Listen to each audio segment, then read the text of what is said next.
Hi.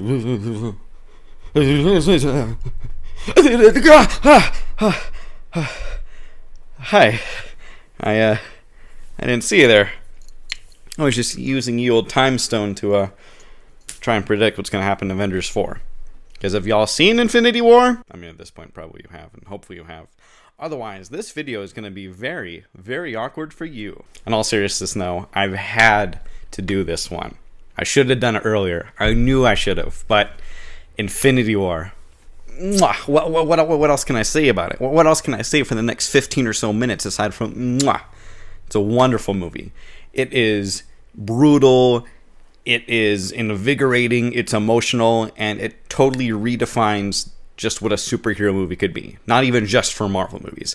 I mean, this has been 10 years of build-up since the first Iron Man, and 6 since we saw Thanos on screen the first time at the after-credit scene for the first Avengers. So we as fans and just general moviegoers have been waiting and waiting. And boy, was it worth the wait.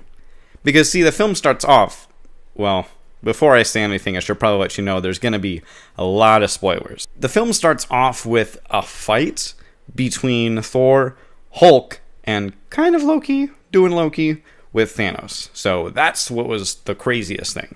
There's just no little like, dun, dun, dun, dun, dun, dun, with the Marvel logo as it comes on. It was just the Marvel logo, and the first line you hear is about, like, this Asgardian warship being attacked. And it's like, oh, that's a happy start, isn't it? And just goes on from there. In the first 2 minutes, boof, Loki, Heimdall, clap. Instantly, it's like, okay, we can calm down, but it doesn't end in there. You get like 30 more minutes in the movie, and then it's the Guardians of the Galaxy, which is awesome, and it has the best joke of the movie.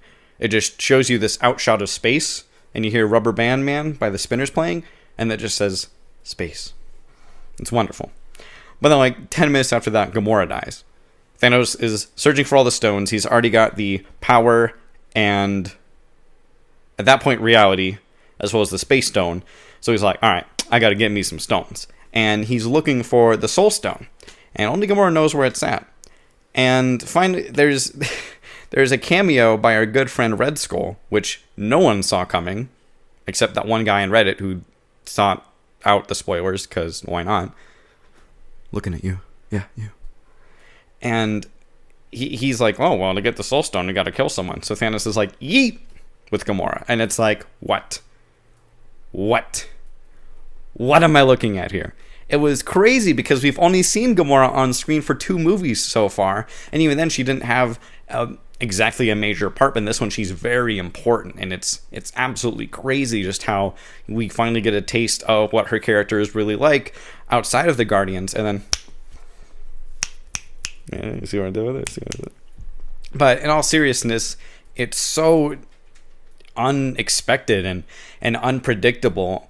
And in the comics, actually, there's different versions. There's this first one here, Avengers and the Infinity Gauntlet, which is really cartoony, funny, but kind of plays along with the ideas of the original Infinity Gauntlet, which the movie actually follows pretty dang well. I mean, it doesn't get everything 100%, but who wants to see the Grim Reaper with big boobs on screen?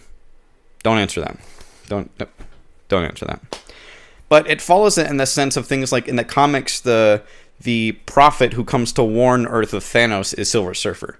Now, given that Disney and Marvel don't have the rights to the Fantastic Four and Silver Surfer yet, they couldn't do that. So after the whole fight in the beginning with Hulk, Thor, and Loki, it's Bruce Banner who's sent back down to Earth. I mean, he's shot into space as Hulk, but comes back down, and he's like, Thanos is coming. Thanos is coming. And Doctor Strange is like, who? It's like, oh, it's one of the coolest intros ever.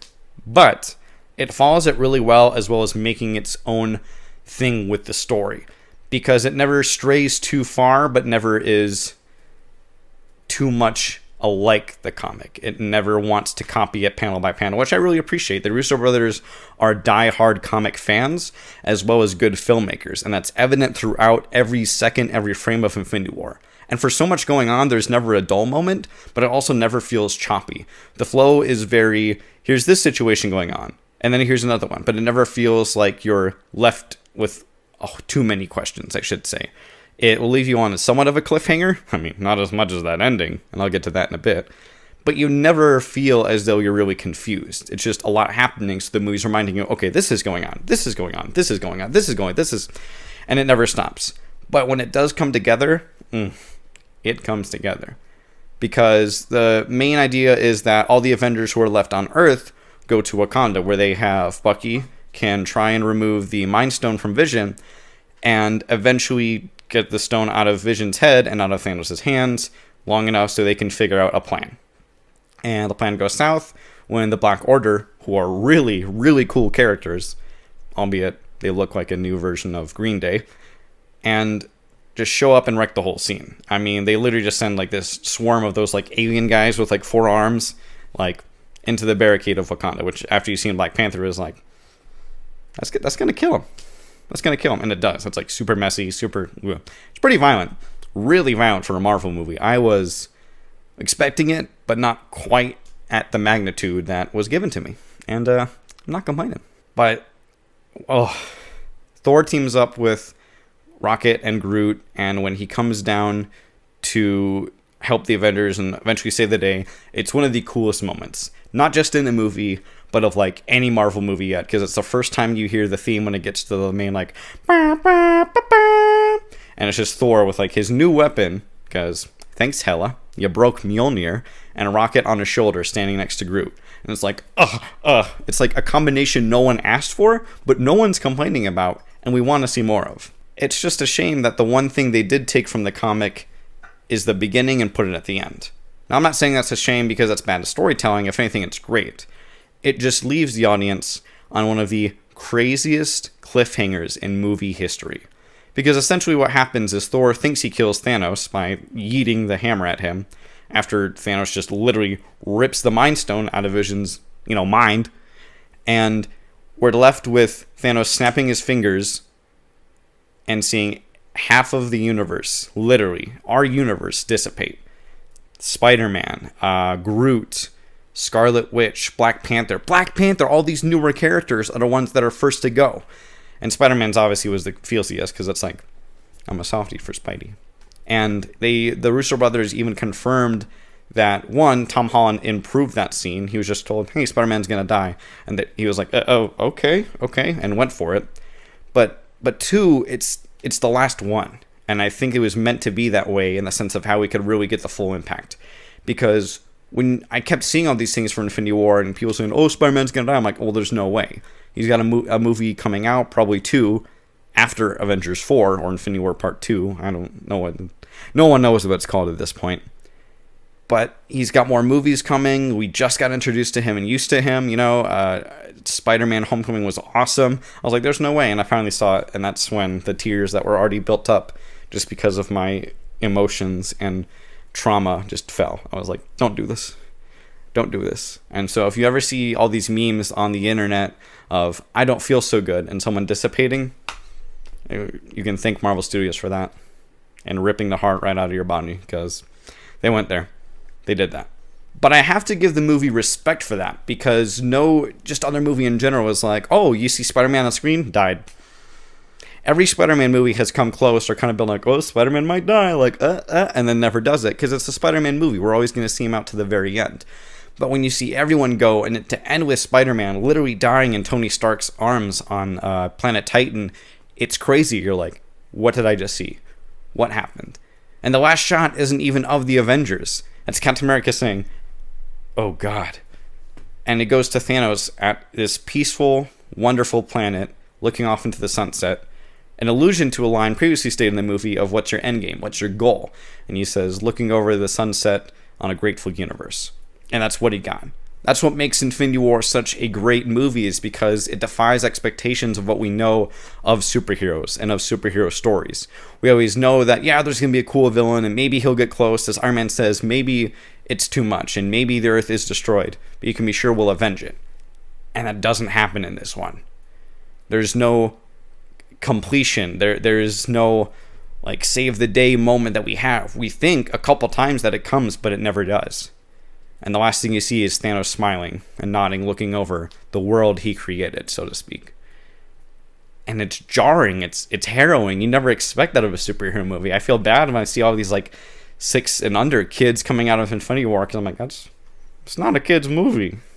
It's crazy that Marvel, after all this time and giving us this this big story they're building up to gave us that. I mean, given the story isn't fully complete, yes, but for a movie and making us wait a whole nother year to get a conclusion to that is nuts. I have all the respect and all the adoration for them having the guts to do that, because no other movie company, superhero or not, or Disney or not, has done that. Well, especially for a Disney movie. I keep joking with people like, oh, Disney and those happy endings, but like, I was so surprised that Disney was like, oh, everyone dies, yeah, that's cool. I was like, excuse me, can I get Mickey Mouse on the phone here? I don't think you'd like that. But all in all, Avengers is just so different and weird and fantastic that it's amazing. It's beautiful. It's beyond compare, to quote the Collector. You know, the one part he's like, beyond compare, and the Guardians, you know what I'm talking about. You know the one. It's a one-of-a-kind movie that makes me excited for not just the next one, but as well as the other movies coming out after it. Because we've got Ant-Man and Wasp, as well as Captain Marvel before Avengers 4, which is untitled, and then the rest of Phase 4. Marvel's got a weird thing with numbers. But even after that, we've still got another Black Panther movie, another Spider-Man. So to see them come back from literally the universe ending to their own lives is going to be very interesting and have very interesting movies. All in all, Avengers Infinity War is a masterpiece. I've said it once, and I'll say it again. It's unlike anything you've seen before, superhero or not. And that's why I give it a 9.5 out of 10. Thanks for watching my Infinity War review. I really appreciate it. If you liked it, give it a big ol' like. And be sure to comment on what you thought about the movie as well as what I said. And be sure to also subscribe and tell all your friends about it. But most importantly, I hope they remember you.